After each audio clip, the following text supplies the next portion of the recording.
نهاري قرآن املأ قلبي قرآن واسق حياتي قرآن. After Allah, it remains Allah. I seek Allah's blessing on Prophet Muhammad. May Allah continue to be with him. May Allah continue to bless him and the entire members of his household. First and foremost, I consider it a big honor, a real privilege, to stand before you here, to be among the academics, to be among my brothers and sisters who know very well more than I do, to come and meet minds. I'm not lecturing, I'm meeting minds. I'm not rubbing minds, I'm meeting minds with you on this topic that's very important in the life of Muslims, the ethics of disagreement. I've not come here to tell you that there won't be any disagreement.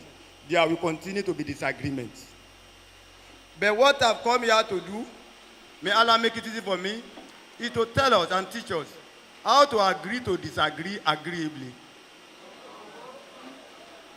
How to agree to disagree agreeably.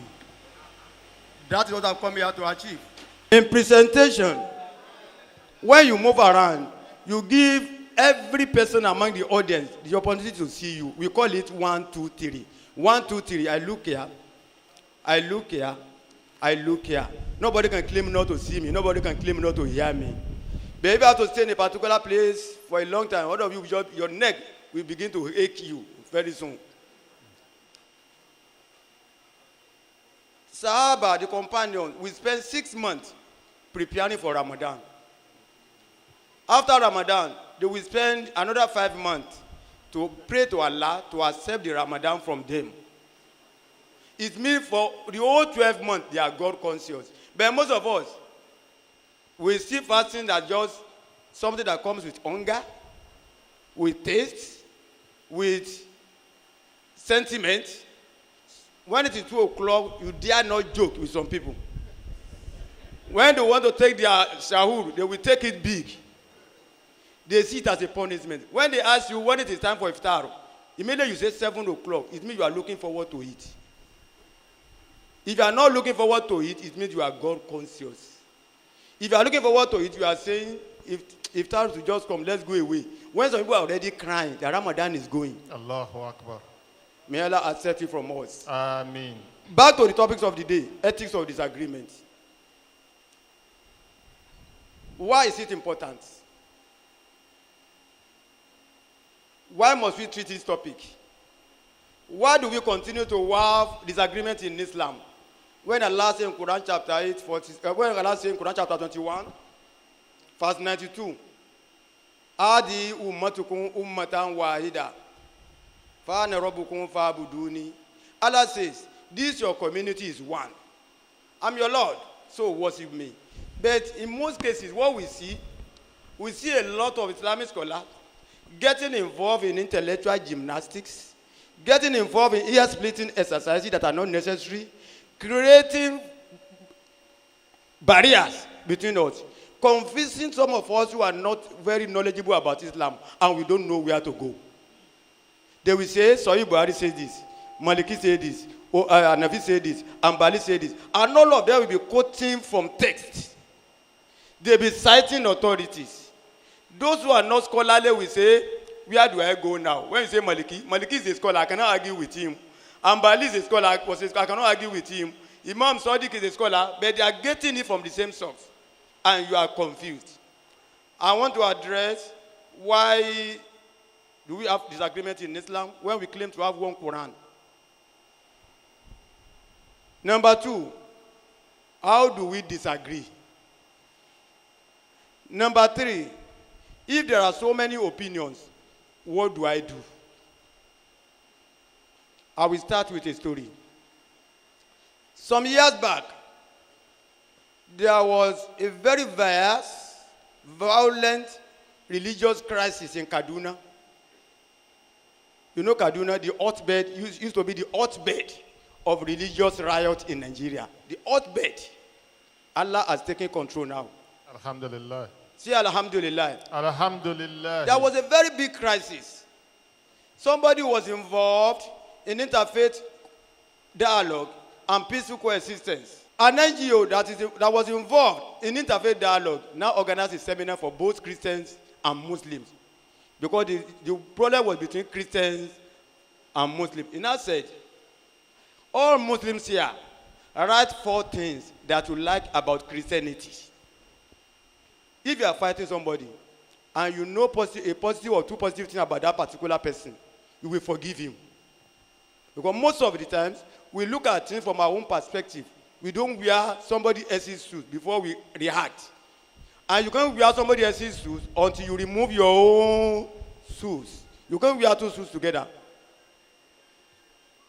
They said the Muslims will write what they like about Christianity and what they hate about Christianity. The Christians will write what they like about Islam and what they hate about Islam.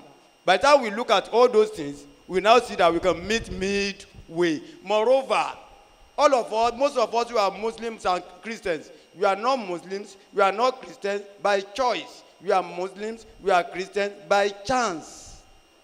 Allahu Akbar. I'm a Muslim because I was born a Muslim. If my father had been a celestial person, where would I have been? I would be a Baba. There's every possibility that I'll be in a church now. Baba, if your father were to be a Cherubim and Seraphim, there's every possibility that you'll be in the church now. Why the arrogance? Allahu Akbar. Why the arrogance? How many of us read Quran from beginning to the end before deciding to be a Muslim? How many of us? Because you are born Muslim, you are not looking down on those who are not Muslim. It means all of us are Muslims by what? Chance. By chance. Not by choice. Not by choice, by chance. If you see any early revert to Islam, don't do arrogance, don't display arrogance. He has understood Islam more than you do. More than you do. For him to have said, let me revert to Islam. Most of us were born Muslim, we were practicing Muslim because our fathers and our mothers are. It means you are here by chance. Takbir. Allahu Akbar. The Muslim rules what they like about Christianity and Christian roots. It will surprise you. The first thing, number 1 thing on the list that the Christians claim to like about us is that we are united. Allahu Akbar.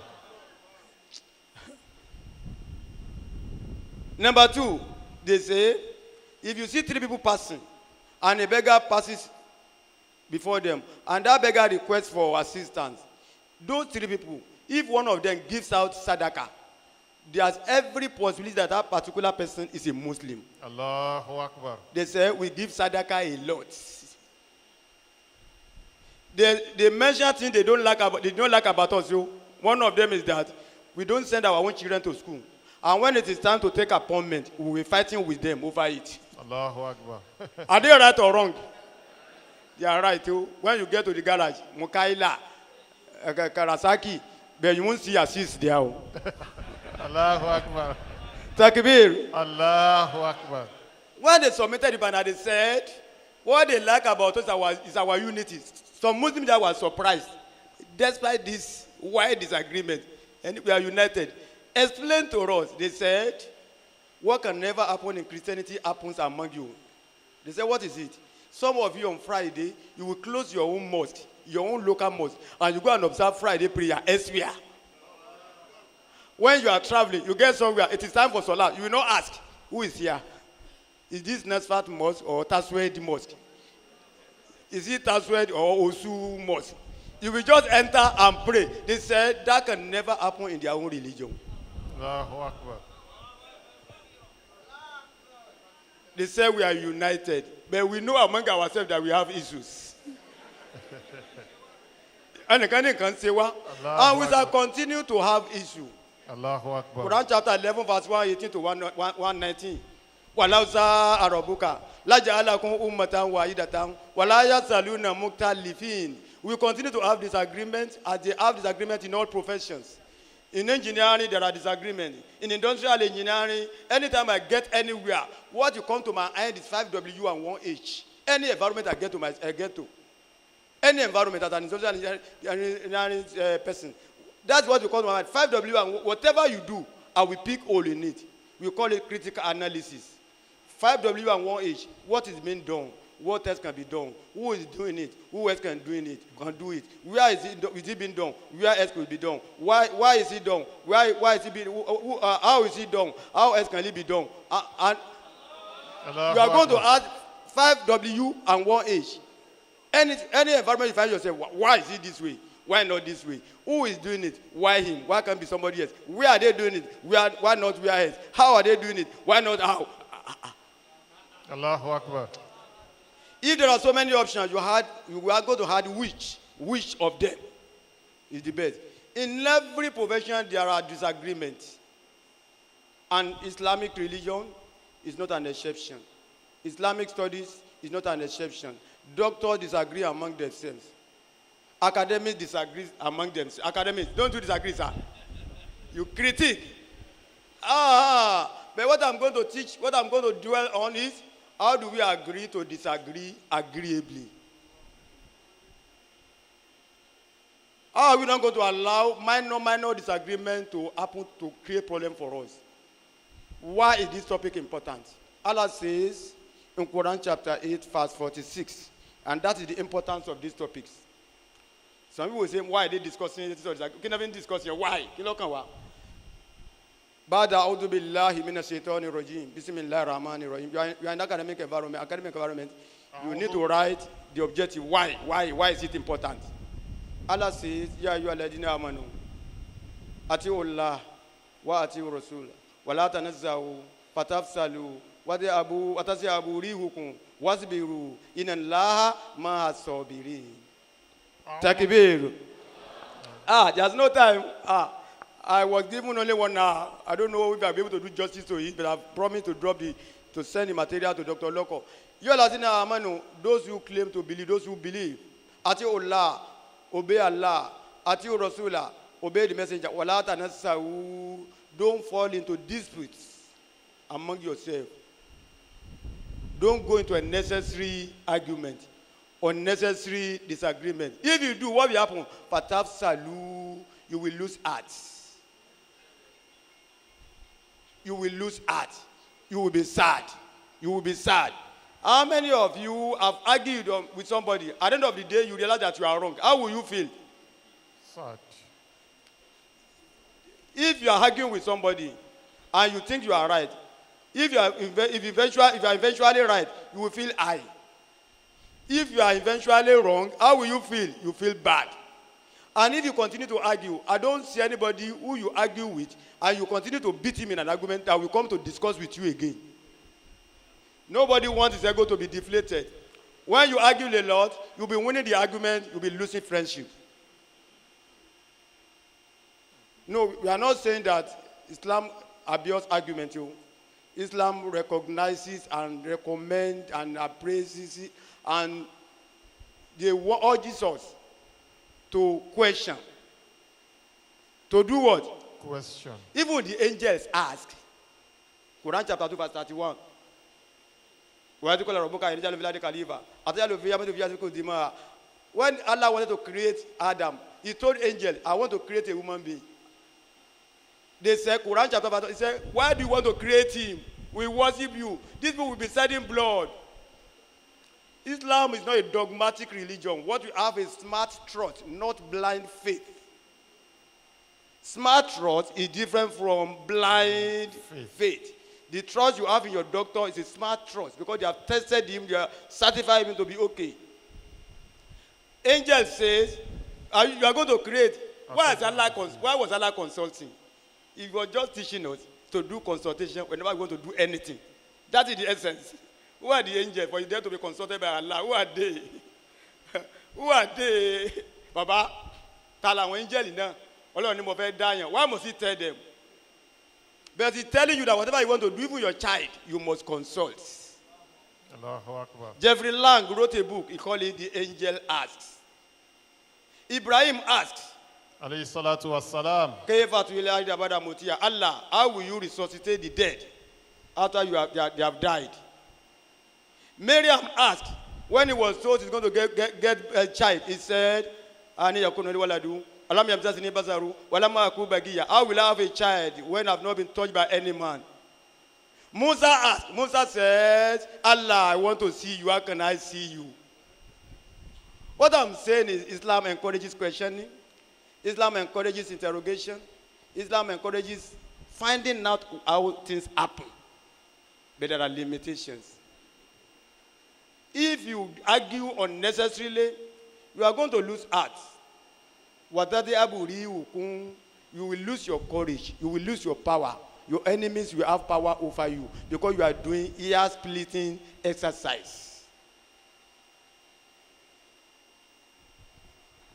That is the implication. If you continue to argue unnecessarily, I want you to go away with something here. If you have arguments in Islam, they are not about the three fundamental aspects of every Muslim's life. We have three fundamental aspects of our life. Number one, ibadah. All scholars agree on issues of ibadah. How many salat in a day? 5. When do you fast in Ramadan? 9th month. When do you go on Hajj? How do you do zakah? All those things. Stealing is bad. Goodness to parents is good. Taking alcohol is bad. Pork is bad. Anything about ibadah, the scholars agree on them in total. You won't see anybody who will observe his salat to Zuri in the morning. He needs to go to Arrow. But somebody to say, in Safar, month of Safar, what are you doing? I'm fasting Ramadan. On the issue of Ibadah, all scholars agree. On the issue of Aqidah, 6 articles of faith. Believe in Allah, believe in angel, day of judgment, all the rest of them, resurrection. Every Muslim must believe in it, and all scholars agree on. There could be questions, which is allowed. When Allah says, in Al-Jannah, you are going to be drinking cheese, you are going to be taking honey, you are going to be taking milk, you are going to be taking this. Just to equate it with what our knowledge can comprehend, our intellect can comprehend. What is in the heaven is more than cheese, is more than honey, is more than milk. When I was lecturing a few days ago, I told somebody, if you had to be doing good because of honey, what will you say? Or because of cheese? So that when you enter Algeria, you will eat cheese. Only me cheese, I don't like cheese. It's not about cheese. It's not about honey. It's not about milk. But what our knowledge, what our intellect can comprehend. The ancients asked Allah. They said, did you create something that's bigger than your throne? He said, yes. They asked him, what was that? He said, intellect. They said, how big is intellect? He said, your intellect cannot understand it. Allah Akbar. Allahu Akbar. How big is intellect? Your intellect cannot understand how big is intellect. He said, can you count the number of sand? He said, no, you can't understand intellect. On this of Aqidah, articles of faith, all scholars agree. There could be questions here and there. There are some that scholars will say, why are you troubling yourself? Is Jesus coming back? What is your business? A scholar says, if he comes back, welcome. But what do I lose? You don't ask. There are things you don't ask. On the issue of Muamalat, some fundamental social affairs, they agree on it. Inheritance, how it to be shared, either period, they agree on it. But they differ on some minor issues. And I will tell you why they differ and why they will continue to differ. Till eternity, we are going to differ. As long as they differ, none of them will claim to be invaluable. None of them will claim not to make mistakes. They will say, this is the way I understand it because this is my level of knowledge. Imam Safi will say, I feel I'm wrong as long as I feel that I'm right. I may be wrong, you may be right. I may be right, you may be wrong. After every argument, Safi will say that. He say, I may be wrong, you, and you may be right. I may be right, you may be wrong. May Allah let me see the truth through you. That's what he will say. But for you to say, I'm right, how can you say you are right? Why do scholars differ? I've chosen to take this topic because of our academic environment that we find ourselves. I won't mention the universities in Lagos now, in Lagos State. It's in Lagos. That university is locked up after every obligatory prayer because of argument. Because of argument, unnecessary issues. That's why it is compulsory to teach our students the ethics of disagreement in Islam. You don't argue unnecessarily. Allah, our Creator, says, "Walau sa'a rabbuka la ja'alakum ummatan wahidatan wa la yaktaluna." مختلفين. Quran chapter 11, verse 1. If I had wished, I would have made you one, but you will not cease to disagree. Allahu Akbar. Some scholars will be quoting an hadith that says, "Al-ikhtilaf baina ummati rahma." Disagreement among my ummah is a blessing. That is not what the prophet meant. What he meant is that there has to be so many opinions on issue. You won't say, Islamic finance ends here. Islamic engineering ends here. There has to be room for more researches. That's why Islamic finance, Abu Hanifa was the hero there. And that's what the prophet is saying, that when my ummah, when they explore so many opportunities, it's a blessing to me. Why do scholars differ? Why do scholars differ? And why are they going to continue to differ? So that when you are arguing in the mosque or your mosque at home or on campus here, you know that there will bound to be disagreement. Why? Number one, Quran and Sunnah are silent on some issues.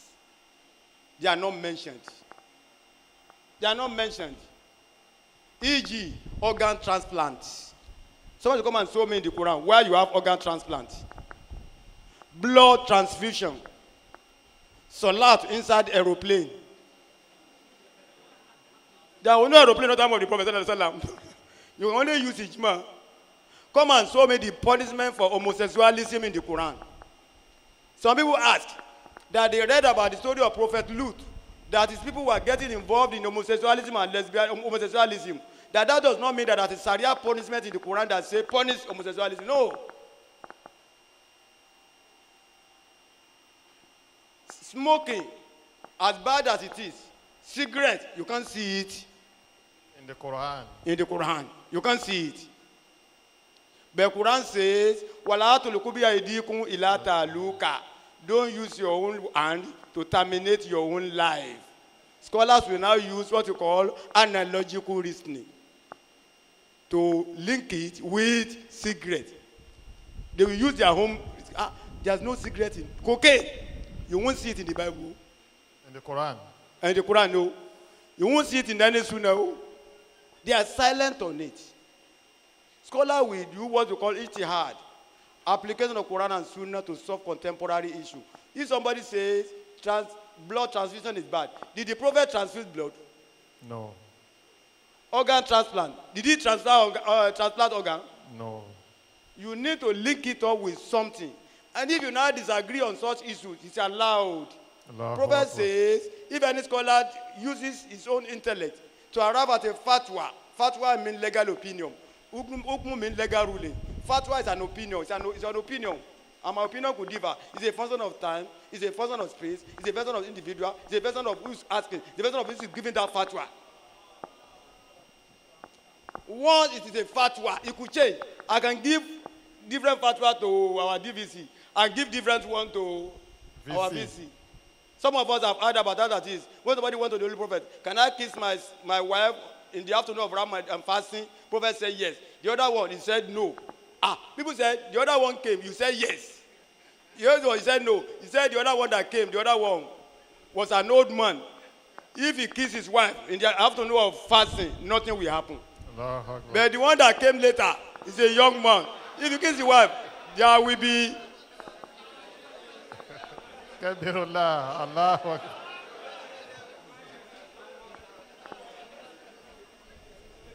If that boy will be allowed to do kissing, there will be connection and there will be problem.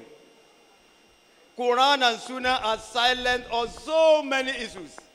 People will say, don't use rug. Don't use this. There was no rug in the time of the prophet. There are so many things. Don't travel by, don't do this. This one is bid'ah. If you say it's bid'ah, why do you travel to Saudi Arabia with aircraft? If you say it's bidia, Quran where you are holding is a compulsory bidia. Prophet never saw Quran in that form. It was 11 years after movement from Mecca to Medina. They fought a battle. They call it the Battle of Yamama. 11 years after Hijrah, 1 year after the death of the Prophet. Most of the people memorize Quran died. When they died, Umar went to Abu Bakr. He said, our leader. Most of the people memorize Quran had died. Are we not going to fight the memorizer of the Quran so that we can compile Quran into a book form? And that was how it came about the Quran you are reading now. Prophet never saw it. Vidya. It's a compulsory bidia. It's a compulsory bidia. When you go to mosques, you see crescent and stars. They are not symbols of Islam, during the time of the Prophet sallallahu alaihi wasallam. It was done in the Ottoman Empire. They said there has to be a way of doing structural, architectural distinction between mosques and other buildings. How do we differentiate mosques from other buildings? That was how they come about the cross and the crescent and the star. You can't equate it with cross of Christianity. It has no place in Islam. If this mosque doesn't have a crescent and star, it doesn't diminish its value in any way. Quran, why do they differ? Number one, who can remember? Why do they differ? They continue to differ. Silence of the text on some issues, takbir. Allahu Akbar. Because Quran and Sunnah are silent on those issues, scholars will continue to use their own intellect to give it meaning. And don't argue with them. You are not a scholar. Don't argue with them. I won't argue with them. I'm not a scholar. It takes a doctor to argue with a doctor.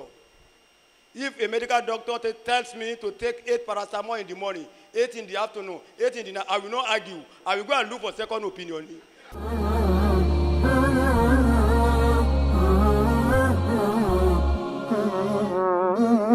رحمن يا رحمن ساعدني يا رحمن اشرح صدري قرآن